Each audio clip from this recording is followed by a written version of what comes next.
eh, perbaikan income di tahun ini diharapkan terjadi karena pertama ada perbaikan ekonomi.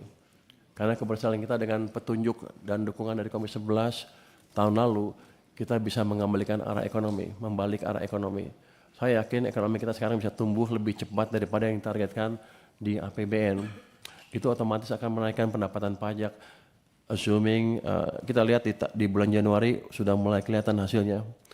Itu. Yang kedua, kita akan tertibkan instrumen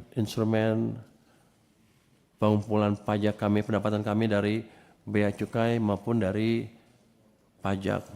Setahun ke depan akan berubah sama sekali dan kita kinerja mereka, saya harap ya, itu Mas, bisa, siap.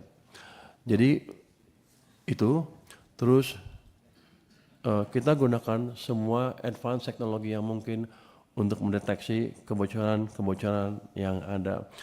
Jadi saya harap dengan langkah-langkah itu tanpa menaikkan tarif pajak atau mengenakan pajak yang baru, kita bisa mendapatkan target yang disebutkan di APBN 2026 sebesar 2.357. Karena kalau kita jaga ceteris paribus harusnya bisa membaik ke depan kalau kita lihat angka bulan Januari. Untuk pajak-pajak yang tambahan seperti minuman keras, pajak karbon, dan lain-lain, kita akan lihat kondisi ekonomi kita seperti apa. Kalau let's say triwulan kedua kita sudah mencapai 6% laju pertumbuhannya, maka ruang untuk mengenakan pajak tambahan seperti minuman bermanis mungkin menjadi terbuka. Tanpa itu saya akan hati-hati sekali karena semuanya akan jadi melambat lagi. Kita udah mulai rebound ekonominya, tapi belum cukup kencang. Saya harapkan sih angka triwulan pertama tahun ini akan lebih meyakinkan lagi.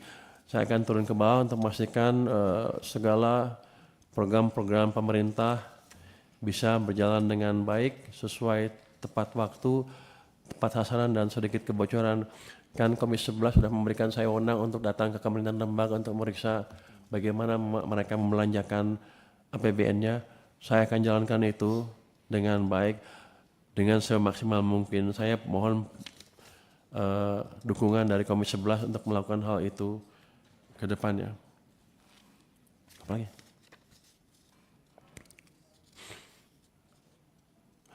Efektivitas belanja perpajakan yang 300, 400, 500 triliun dari waktu-waktu naik terus, memang untuk saat ini belum akan kita kurangi, kita biarkan seperti keadaan sekarang sampai ekonominya betul-betul kuat pertumbuhannya.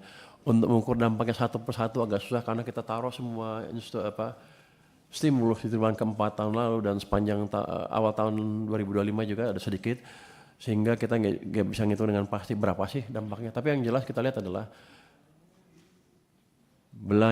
efektif belanja perpajakan tadi ditambah dengan stimulus-stimulus yang lain, ditambah dengan tambahan likuiditas ke sistem perekonomian sudah bisa membalik arah perekonomian kita. Kalau kita lihat sekarang mungkin nggak kerasa, oh udah aman dulu juga nggak apa-apa. Tapi pada waktu Agustus September kan beda keadaannya. Biasanya kita lupa keadaan waktu krisis dan menilai keadaan sekarang, keadaan waktu krisis dengan keadaan yang sekarang. Jadi saya tekankan lagi memang betul pada waktu itu kita susah sekali. Kalau nggak kita perbaiki maka kita bisa mengalami tekanan ekonomi yang lebih parah dan mungkin sekarang kita duduknya di sini udah beda nih. Udah kondisi krisis, kondisi yang krisis kan beda cara berpikirnya. Semuanya udah tegang. Tapi itu tadi keberhasilan pemerintah dengan kerjasama dengan Komisi 11 dukungan DPR untuk terus menjalankan stimulus di perekonomian itu berhasil membalik arah perekonomian dengan nyata. Saya tekankan itu di sini karena di luar banyak yang bilang itu Menteri Keuangan kerjanya apa? Nggak ada apa-apa sampai sekarang. Mereka lupa kita waktu betul-betul jatuh demo di mana-mana di seluruh Indonesia kan. Bahkan Menteri Keuangan kami yang sebelumnya diserbu sampai rumahnya diserbu. Jadi keadaan amat genting. Nah ketika udah balik ke arah sana mereka bilang, wah ini keadaan normal. Ini adalah hasil kerja dari koordinasi DPR, pemerintah dengan semua pemangku kebijakan untuk memastikan ekonomi kita tidak memburuk terus-terusan. Kalau kita nggak cegah, kita bisa kemarin tuh ke 998 dan itu real karena kebijakannya salah semua pada waktu itu atau ada salah komunikasi. Lagi. Cortex saya sudah bilang tadi sudah kita perbaiki Pak. Sumber datanya apa namanya? Codingnya sudah kita dikasih ke kami. Kami sekarang mempunyai tim yang cukup bagus untuk memperbaiki itu secara terus-menerus.